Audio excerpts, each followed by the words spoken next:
Jadi kan tadi pada John Maxwell tentang kaum mereka ya, bahwa Tuhan itu sangat tahu di sana. Ketika di Indonesia malah sangat dekat, karena terlalu dekat, jadi kejadian-kejadian alam pun dihubungkan dengan Tuhan. Ya. Sehingga mereka berpendapat mereka menyerahkan sesajen ke laut, ke gunung-gunung. Mereka sedang menyembah Tuhan, tapi tentu dengan Tuhan yang berbeda konsep dengan kita ini. Ya. Jadi mereka menyembah kekuatan alam sebagai Tuhan. Demikian. Ya, di balik penyembahan berhala itu kira-kira ada apa? Mereka mengakui pastor ada kekuatan lain, ada kuasa lain yang harus mereka sembah. Kekuasaan lain itu siapa itu kira-kira? Saya mau kita lebih tegas dalam hal itu. Simbolis, Pak. Nah, itu dia. Jadi iblis lah. Iblis itu kan Allah yang punya alam ini. Allah yang mengizinkan bencana alam. Allah yang mengizinkan tsunami. Iya. Jadi itu cara pandang banyak orang Indonesia ini ialah bahwa ada roh-roh di balik kejadian-kejadian yang mengendalikan kejadian-kejadian itu, sehingga mereka untuk memuaskan roh itu supaya dia enggak mendatangkan gempa bumi, supaya dia tidak mendatangkan malapetaka, dibuatlah sesajen-sesajen gitu kan? Ya. Itu konsep mereka yang salah, Pastor. Ya, itu maksud saya kita ini agak berbeda dengan di Amerika kan? Di Amerika nggak ada, ya, mungkin ada juga kelompok Amer-Indian barangkali seperti itu juga, tapi pada umumnya orang yang sudah sudah berpendidikan itu seperti yang digambarkan oleh Maxwell. Untuk Asia ini, untuk Indonesia, kita menghadapi cara pandang yang lain, yang berbeda dengan yang dikatakan oleh Alkitab. Itu maksud saya supaya kita menyadari unsur itu juga gitu. Betul. Oke. Jadi animisme, penyembahan kepada dewa-dewa, kepada batu besar, sungai besar, gunung besar, karena dianggap roh-roh itu ada di sana yang mengendalikan peristiwa-peristiwa alam gitu. Oke. Apa ada pandangan lain Bapak Ibu? Ada juga Pak. Ini yang saya ketemu di negara Singapura, Pak. Ya. Singapura itu saya ketemu beberapa orang yang tidak percaya adanya Tuhan, Pak. Yang nggak percaya dia. Pokoknya begitu meninggal ya udah nggak lagi entah surga neraka, nggak percaya lagi dia, Pak. Jadi nggak ada kehidupan kekal. Nggak ada. Nggak ada. Tadi saya begitu menghadapi juga, bagaimana caranya ya? Kalau dia sudah nggak percaya ada neraka, ada surga, dia nggak percaya ada Tuhan dan sebagainya, itu semua secara otomatis itu kayak robot semua gitu Pak. Artinya ya sudah begitulah kondisinya, ya ada hujan, ada apa, semua sudah tertali begitu dengan proses alam sebagainya. Itu pandangan ateis sebenarnya kan? Iya, ateis yang nggak percaya. Ateis. Ateis. Yang nggak percaya. Tapi anehnya Pak Tarigan, Pak Surbakti, ateis kan saya pernah layani, dia bilang nggak ada Tuhan, tapi iblis dia percaya ada. Saya bilang, bagaimana kau ini? Kau Tuhan kau tidak percaya, iblis kau percaya, kau pernah nampak? Saya boleh rasakan, dia bilang. Saya panggil-panggil dia, pakai apa itu? Kan ada itu alat-alat untuk memuja iblis. Terus padam itu api. Berarti iblis ada, dia bilang.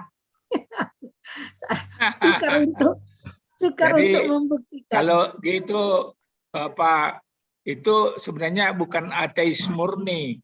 Itu masih percaya dia pada Tuhan-Tuhan gitu, ilah-ilah lain. Pak, di Batam itu banyak ateis loh, orang-orang Barat, orang-orang Amerika yang buka usaha di Batam, yang buka Gitu. restoran-restoran. Karena saya pernah jumpa mereka, pernah saya dibawa oleh Pak Ginting ke sana penginjilan kan. Yang buka-buka kafe itu, saya pernah ke sana kami. Jadi saya coba ngomong sama mereka, aku nggak percaya Tuhan katanya. Iya. Saya juga beberapa kali ketemu sama pemuda orang-orang Barat, orang-orang Eropa, mereka nggak percaya adanya Tuhan. Ya, Mereka jadi sukses Pak ya. ya karena mereka satu segi berpendidikan tinggi, dan bekerja keras, mereka secara ekonomi sukses, tapi itu tadi kan Alkitab katakan semua apa gunanya kamu memperoleh seisi dunia tapi jiwamu binasa, gitu kan? Ya. Ya kan? Nah, Ya, Pak. ya jadi walaupun mereka sukses, ya kita sudah tahu intinya. Sekalipun kita memperoleh seluruh isi dunia ini, tapi kalau jiwa kita binasa, untuk apa? Oke, kalau tidak ada pandangan yang lainnya, mari kita lihat yang keempat. Siapa mau baca? Tadi saya disuruh Ibu Nur. Ya, silakan. Gambar terakhir yang ingin saya bagikan kepada Anda adalah sebuah pintu. Itu adalah pintu menuju hati kita. Tuhan berdiri di sisi lain dari pintu itu dan mengetuk dengan lembut, meminta untuk masuk ke dalam hidup kita. Ini adalah gambaran sejati mengenai Tuhan. Di Alkitab, Yesus berkata, "Aku berdiri di muka pintu dan mengetuk. Jika Anda mendengar saya memanggil dan membuka pintu, aku akan masuk." Itu adalah suatu janji. Jika kita membuka pintu itu, dia tidak mengatakan mungkin, dia berkata dia akan melakukannya. Tuhan ingin kita mengenalnya. Dia ingin menjalin hubungan dengan kita. Anda perlu memahami sesuatu. Jika Tuhan berjarak 1000 langkah dari Anda, dia akan mengambil 999 langkah pertama untuk sampai kepada Anda. Dia hanya minta agar Anda dan saya lakukan adalah untuk mengambil satu langkah. Jika Anda berpikir bahwa Anda ingin mengenal Tuhan yang mencintai Anda tanpa syarat, maka perlu Anda lakukan adalah berdoa seperti ini kepadanya.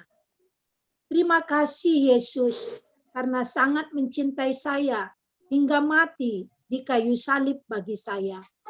Hari ini saya tahu bahwa Engkau mengetuk pintu hati saya dan meminta untuk masuk ke dalam hidup saya. Sehingga saya membuka pintu hati saya. Saya meminta Engkau untuk masuk dan tinggal bersama saya, untuk mengampuni dosa-dosa saya, dan menjadi juru selamat dan sahabat saya. Mulai hari ini, saya akan tinggal bersama, mencintai, mengikuti Engkau.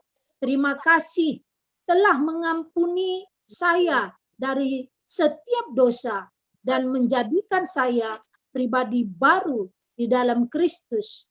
Amin. Jika Anda benar-benar membuka hati Anda kepada Tuhan, maka Dia akan mengubah hidup Anda seperti yang Dia lakukan pada saya. dan Anda akan memulai hubungan yang indah bersama dengannya. Jika memang demikian, maka selamat datang di keluarga Allah. Jika Anda telah berdoa, doa iman hari ini, dan meminta Yesus sebagai juru selamat Anda diundang untuk membuka situs web apa ini? GameRoundtables.com. Ya, next step. Ya. Untuk mengunduh panduan gratis menuju langkah berikutnya dalam perjalanan Anda bersama Tuhan. Amin. Ya. Amin. Oke. Jadi kalau saya bilang saya percaya kita semua sudah melakukan doa ini ya. Atau ada yang belum Bapak Ibu? Menerima Tuhan Yesus sebagai Tuhan dan Juru Selamat kita pribadi. Sudah semua, Pak. Sudah semua ya. Jadi selamat datang dalam keluarga Allah. Pak Tarigan. Ya. Pak Tarigan. Ini ada yang saya layani. Dia memang udah termasuk pribadi saya juga dululah. Dari dulu saya pun Kristen juga. Saya ikut sekolah minggu, ikut remaja, ikut muda-mudi. Tapi saya belum secara pribadi mengundang Yesus masuk di hati saya. Memang saya percaya. Saya percaya Yesus. Saya dari gereja Protestan GBKP. Nah, tapi pengalaman lah yang saya alami waktu itu ya orang tua kita ya ibu kita meninggal dunia. Terus setelah itu ya kita mengalami kesedihan. Kemudian saya ikut kebaktian di Hotel Danau Toba yang dulu Pak Tarigan ajak melalui Bapak Daniel Henibau. Dia KKR. Saya baru pertama sekali ikut KKR.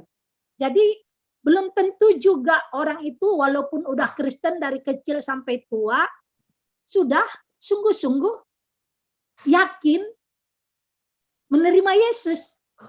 Sudah sungguh-sungguh yakin pasti masuk surga. Jadi yang saya alami itu tadilah waktu saya ikut KKR.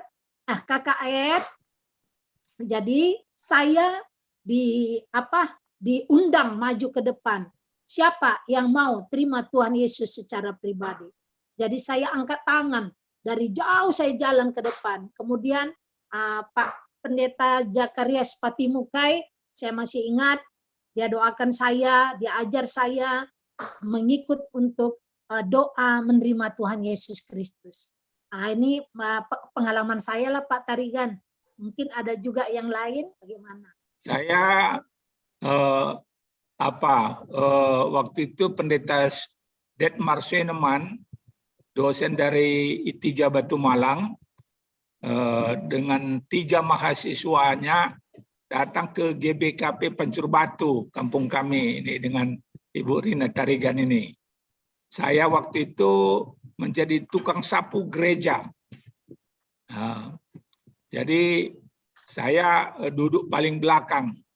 Pendeta itu memberitakan Injil bahwa semua manusia sudah berdosa gitu ya, dan telah kehilangan kemuliaan Allah. Dan upah dosa ialah maut. Lalu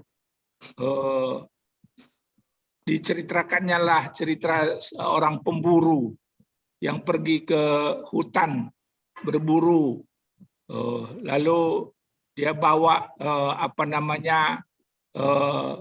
pisaunya, dia bawa parangnya, dia bawa senapangnya, dia bawa anjing berburunya. Nah, waktu sampai di hutan, dia sudah, itu anjingnya menggonggong, menyalak begitu rupa, sepertinya binatang buruannya itu sudah begitu dekat gitu. Lalu dia jongkok, dia kokang senapangnya, dan dia tiba-tiba seekor harimau mau menerkam dia. Nah, karena dia sudah siap, dia langsung tembak, pang gitu, terjatuhlah, kena kepala harimau itu, terjatuh harimau itu. Nah, dia ambil pisau, dia ambil kulit harimau, dia ambil parang, dia ambil daging harimau. Nah, sementara dia ambil daging harimau itu, datang anak harimau. Datang anak harimau, menjilat-jilat sana sini darah harimau itu. Mas, dia tambah senang, dapat kulit harimau, dapat daging harimau, dapat anak harimau. Dia bawa pulang anak harimau ini ke rumah, dia pelihara, dia kasih susu, dia kasih bubur. Tambah lama tambah besar, sampai bisa ditunggangi oleh anak-anak pemburu ini. Satu hari ketika anak-anak pemburu ini menunggangi bermain di halaman, harimaunya melompat terlalu tinggi, jatuh anak pemburu ini, luka tangannya, berdarah. Seperti biasa, anak harimau ini datang jilat-jilat tangannya. Ketika anak harimau yang sudah besar ini mencium bau darah anak pemburu ini, dia mundur dan dia terkam anak pemburu itu. Dia makan anak pemburu itu. Dari ilustrasi itu, Pendeta Senoman katakan, dosa kecil kalau tidak diselesaikan menjadi dosa besar membinasakan saudara. Nah, tapi puji Tuhan, di dalam Tuhan Yesus ada keselamatan, ada pengampunan dosa. Nah, waktu itu tidak ada tantangan ke depan. Semua orang sudah pulang, tetapi saya didorong oleh Roh Kudus maju ke depan, bertemu dengan pendeta itu, dan saya minta dia doakan saya. Dan karena sebelumnya mahasiswanya bersaksi tentang kehidupan mereka di asrama, saya tertarik. Saya tanya, boleh saya masuk ke sekolah teologi kalian itu? Sekolah kalian itu? Oh, boleh katanya, langsung dikasih formulir. Rupanya mereka memang mencari calon mahasiswa gitu ya. Nah, berbagai macam cara Tuhan menyelamatkan kita ya. Jadi kalau ada yang belum yakin keselamatan pribadinya, boleh bercerita malam hari ini. Kita akan berdoa supaya sungguh-sungguh ada kepastian keselamatan gitu. Siapa Bapak Ibu yang mau bersaksi, silakan.